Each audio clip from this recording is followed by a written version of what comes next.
Craig Mack, 1,000 degrees. You'll be on your knees and you'll be burning. And I had a gun in my lap. And I'm sitting there and I'm talking to God. I'm like, Lord, I don't want to do this. But if it comes to getting ugly where somebody's going to be trying to kill me, I'm going to have to do something first. I broke down, started crying all over the place in the car. And I'm sorry. I was thinking about trying to do this to somebody because it was really in my heart to kill him. Craig Mack's final interview changed everything we thought we knew about his death. Fortunate, man. And his wife, she said that he refused to get treatment for it. What would make you do that, man? You understand? I think that he was in that cult, man. For 6 years, the world believed Craig Mack died of heart failure. His family honored his wishes, repeating his story about congestive heart problems. But his death certificate told a different story entirely. It made that man probably go into a certain kind of depression that he really couldn't do the music that he wanted to do, and he tried to hold on to something, and he thought religion was what he was going to hold on to, and then that wasn't working for him, and I guess he became unpredictable. The rapper who once commanded stages across America had died alone in a religious compound, carrying secrets that would shake the hip-hop world to its core. His final interview was about to expose the moment that started it all, when Craig Mack sat in a car with murder on his mind and found God on the radio instead. So, let's get into it. March 2018. In a modest hotel room on the outskirts of Walterboro, South Carolina, Craig Mack adjusted his chunky knit sweater and gripped his gold-handled cane. The man who had once been Bad Boy Records' first breakout star was preparing for what would be his final interview. Producer Alvin Toney, his old friend from the Long Island days, had convinced him to tell his story one last time. And I was like, God, I'm so tired of everything that's going on. I called my sister because we've known each other for so long, you know what I'm saying? It's like the story began in 2011, in the height of a music industry beef that had escalated beyond words. Craig was sitting in his sister's car, exhausted from the constant threats and intimidation tactics. The details of who wanted him dead remained buried, but the weight of it had pushed him to a breaking point that few could imagine. Someone owed him money for an album that was never completed. When Craig demanded payment, the response came with muscle and threats instead of checks. The industry that had made him famous was now treating him like an enemy. Every street corner became a potential ambush. Every phone call could be the last one. And I had a gun in my lap. And I'm sitting there and I'm talking to God. I'm like, Lord, I don't want to do this. But if it comes to getting ugly where somebody's going to be trying to kill me, I'm going to have to do something. In that moment, Craig Mack was seconds away from becoming a killer. The gun felt heavy in his hands as he wrestled with a decision that would either save his life or destroy his soul. He had built his reputation on keeping it real, staying loyal to the streets even as his career soared. But the streets were about to claim another victim, and this time, it might be him pulling the trigger. As he flipped through radio stations searching for something to calm his nerves, gospel music filled the car. It was a song he had never heard before, but somehow it spoke directly to his situation. The message was clear: violence would only lead to more violence. In that parking lot, with a loaded weapon in his lap, Craig Mack made the decision that would save multiple lives, but ultimately cost him everything. I broke down, started crying all over the place in the car. And I'm sorry. I was thinking about trying to do this to somebody because it was really in my heart to kill him. You know what I'm saying? The breakdown in that car was complete. Years of industry manipulation, broken promises, and death threats had pushed him to the edge of becoming everything he never wanted to be. But in that moment of divine intervention, Craig realized he needed to run from more than just his enemies. He needed to run from himself. The radio station that saved his life belonged to Brother Ralph Gordon Stair, a doomsday preacher broadcasting from rural South Carolina. Within days, Craig had packed his children and driven south, leaving behind the only life he had ever known. What he found in Walterboro would become both his salvation and his prison. Craig Mack, 1,000 degrees. You'll be on your knees and you'll be burning. The man who had given hip-hop flava in ya ear was about to disappear into a world where secular music was considered wickedness, where the outside world was viewed as Satan's playground, and where questioning the prophet's word could mean eternal damnation. Craig Mack, the rapper, was about to die so that Brother Craig could be born. Before Craig Mack found God, he had been hip-hop royalty. His 1994 hit, Flava in Ya Ear, didn't just launch his career, it built the foundation for Sean Combs' Bad Boy empire.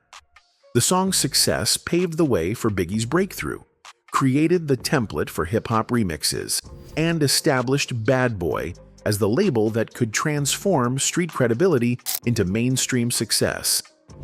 Craig Mack, and anybody who knows and was around at that time knew that he was the catalyst that made Bad Boy and Big what they was. Now, Big was a hell of a rapper, don't get me wrong. But if you look at the numbers and everything, that Ready to Die album wasn't doing good in its first 6. But success in hip-hop came with hidden costs that Craig hadn't anticipated. Gene Deal, Diddy's former bodyguard, revealed the toxic dynamics that destroyed Craig's relationship with his own label. When Biggie appeared on the Flava in Ya Ear remix, he didn't just rap, he disrespected Craig on his own song, with lines that cut deep into the original artist's pride. The disrespect wasn't accidental. Diddy had already decided that Biggie was the future of Bad Boy, and Craig represented the past. Every industry decision was calculated to elevate Biggie while diminishing Craig's position. Photo shoots, interviews, and even studio time were allocated based on who Diddy believed would generate the most long-term profit. But Craig Mack, him and Puff didn't get along, man, and it started being some bullcrap because Puff told Craig Mack, yo, if you don't get rid of your manager, you through. The ultimatum came down to loyalty versus business. Diddy demanded that Craig fire his manager, essentially asking him to abandon the people who had supported him before fame arrived. When Craig refused to betray his team, his fate at Bad Boy was sealed. The label that had built its reputation on his talent was ready to discard him for not following corporate orders. Industry observers knew what was happening, but remained silent. Craig's situation became a cautionary tale whispered in recording studios and management offices. Success meant nothing if you couldn't play the politics. Talent was secondary to compliance. The machine would chew up anyone who prioritized principles over profit. I think he said he got $25,000 as an advance. You don't see no more money after that until they start recouping. And tell me, how long do it take a record label to recoup $25,000? The financial reality was even more devastating than the personal betrayal.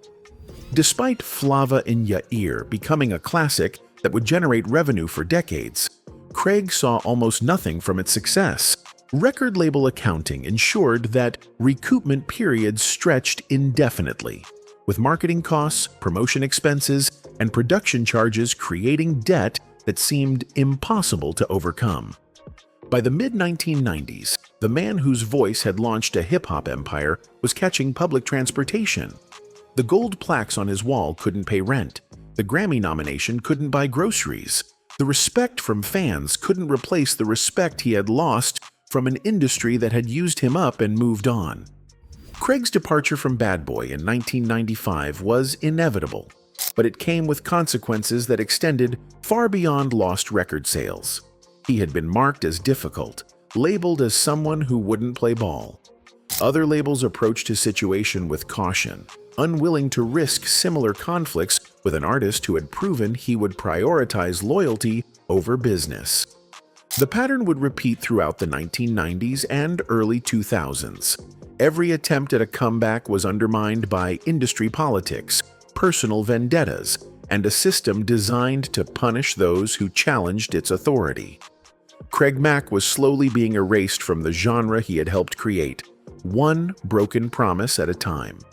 By 2007, Craig Mack was a broken man carrying secrets that were eating him alive. The industry had chewed him up and spit him out, leaving him financially ruined and emotionally destroyed. But there was something else, something he couldn't tell anyone, not even his closest family members. Craig has some, like craters in his face. And then I had asked Kirk Burroughs about that. Y'all say, yo, dude, man, what? He artists, y'all got the money and stuff like that? So he said he had a heart condition. The physical changes were becoming impossible to hide. Friends and industry associates noticed the crater-like marks on his face, the dramatic weight loss, the frequent illnesses that seemed to have no clear cause. When questioned, Craig maintained the story about heart problems, a lie that protected him from stigma, but prevented him from getting the treatment that might have saved his life. Craig's first wife, Roxanne Hill Johnson, and his brother Andrew believe he learned of his HIV diagnosis before fleeing New York in 2007. The timeline suggests he had been living with the virus for months or possibly years, watching his body deteriorate while maintaining the facade of someone dealing with cardiac issues, rather than a sexually transmitted disease. The move to South Carolina wasn't just about finding God. It was about hiding from a truth too painful to acknowledge. In the Overcomer ministry, Craig found a community that didn't ask questions about his past, didn't judge him for his secrets, and offered salvation through faith rather than medicine. You'd be surprised how many people around the world know about Craig Mack. And that's what I tried to tell you when he showed up here. I didn't pay him no respect at all. Right. Then when they told me he had money, I showed. Brother Ralph Gordon Stair preached that faith could heal all ailments, that medical intervention showed lack of trust in God's plan, and that the outside world's solutions were corrupted by Satan's influence. For someone carrying the shame and fear of an HIV diagnosis, these messages provided comfort, but also dangerous guidance that would prove fatal.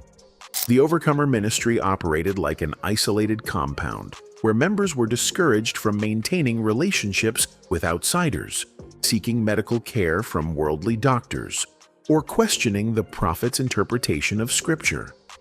Craig found himself in an environment that reinforced his decision to avoid treatment while providing spiritual justification for what amounted to suicide.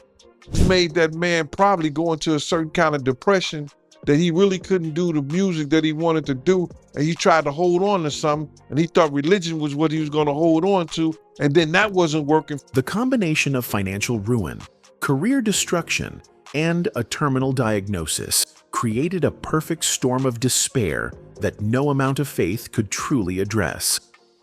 Craig was dealing with multiple traumas simultaneously: the betrayal by the music industry, the collapse of his financial security, the deterioration of his health, and the isolation from everything familiar. Depression became his constant companion as he watched other artists from his era achieve the success that had been stolen from him.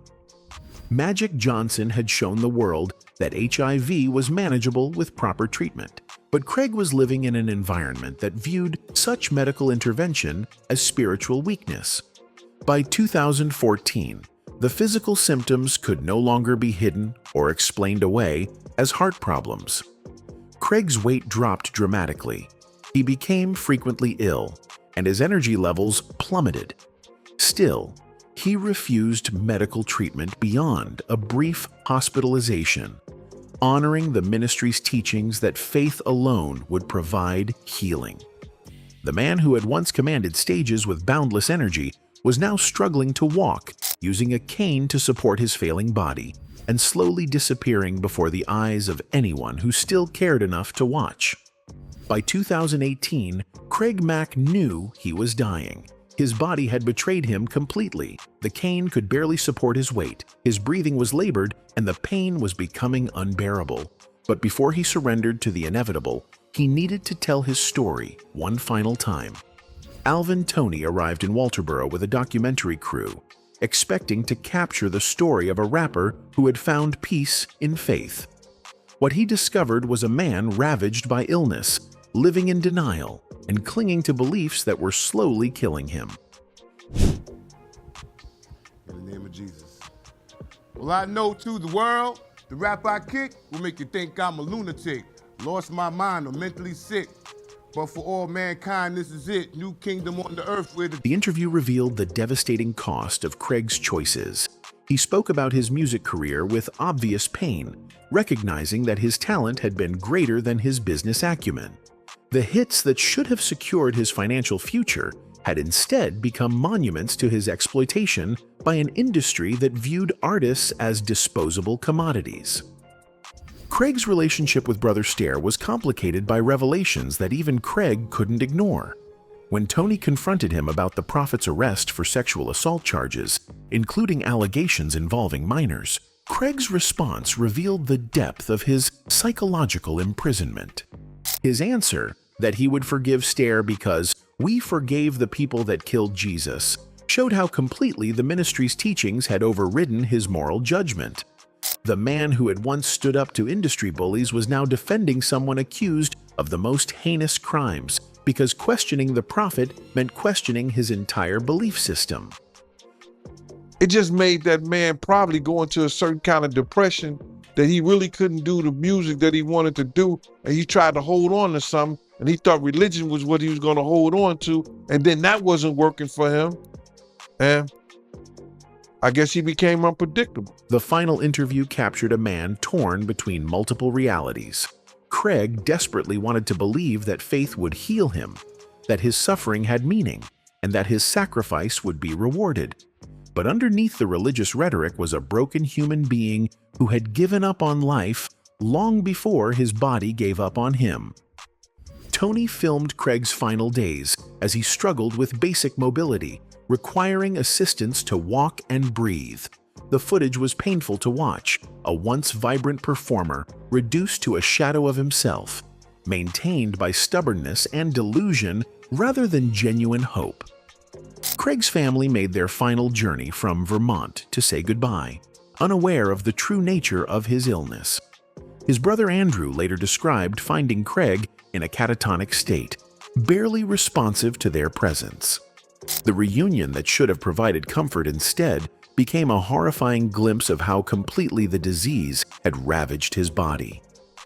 On March 12, 2018, Craig Mack died in the Overcomer Ministry compound, surrounded by people who had encouraged his rejection of medical treatment. His death certificate would later reveal HIV/AIDS as the cause, contradicting the heart failure narrative that his family had maintained to honor his wishes. The prophet who had promised healing through faith conducted a simple burial service. Craig was lowered into a grave dug by church members, with a headstone reading Brother J. Craig Mack, his rap name forever replaced by his religious identity. The man who had given hip-hop one of its greatest hits was buried in obscurity, his true story hidden from a world that had already forgotten him. For 6 years after Craig Mack's death, his family maintained the story he had wanted them to tell. Heart failure sounded noble, medical, and free from the stigma that still surrounded HIV/AIDS in certain communities. But in 2024, Rolling Stone magazine published an investigation that shattered the carefully constructed narrative.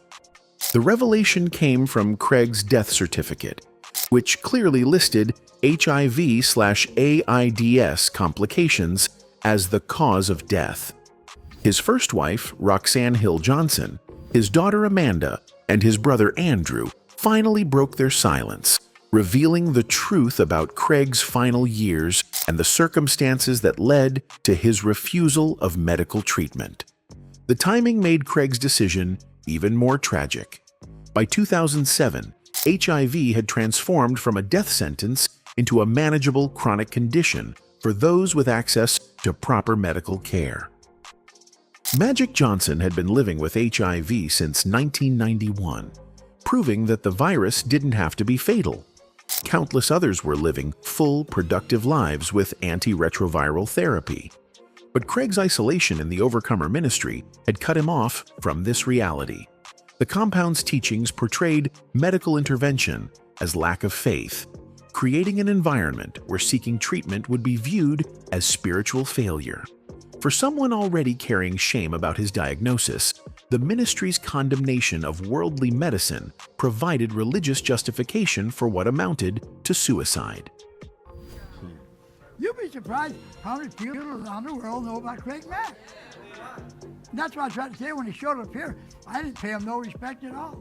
Right. Then when they told me he had money, I showed The systematic destruction of his career, the financial exploitation, and the personal betrayals had created psychological wounds that made him vulnerable to the ministry's manipulation. A stronger, healthier person might have sought help despite religious pressure. The documentary that Alvin Toney had planned to complete remains in limbo, but Roxanne Hill Johnson is working to revive the project with filmmaker Andrew Theodorakis. The goal is to provide an honest portrayal of what happened to Bad Boy's first breakout artist, answering questions that have lingered since his mysterious disappearance from hip-hop. The documentary faces challenges from the Overcomer ministry, which continues to operate despite Brother Stair's death and restricts access to the compound. Craig's family wants to bring his body back to New York for proper burial in Harlem, where his heart truly belonged, rather than leaving him in a place that holds so much pain and deception. Roxanne blames Diddy for being the catalyst of Craig's downfall, calling him a trigger who destroyed her family. While Diddy has faced criticism for his treatment of various artists, Craig's story represents one of the most tragic examples of how industry exploitation can lead to complete destruction of human life. The final interview that Craig gave to Alvin Toney remains the definitive statement of his experiences. In those hotel room conversations, Craig revealed the truth about the night he almost became a killer, the faith that saved his life, and the beliefs that ultimately killed him. The man who had given hip-hop Flava in Yair died alone in a religious compound, carrying secrets that took 6 years to emerge. His final interview changed everything we thought we knew about his death, revealing a story of industry betrayal, personal trauma, and religious manipulation that cost the world one of its most talented artists. Craig Mack's legacy extends beyond his music to serve as a warning about the dark side of fame, the predatory nature of certain religious groups, and the tragic consequences of untreated mental health issues. His final interview stands as testament to a life that could have been saved if the people around him had chosen compassion over ideology. Anyway, that's it for the video, folks. Bye.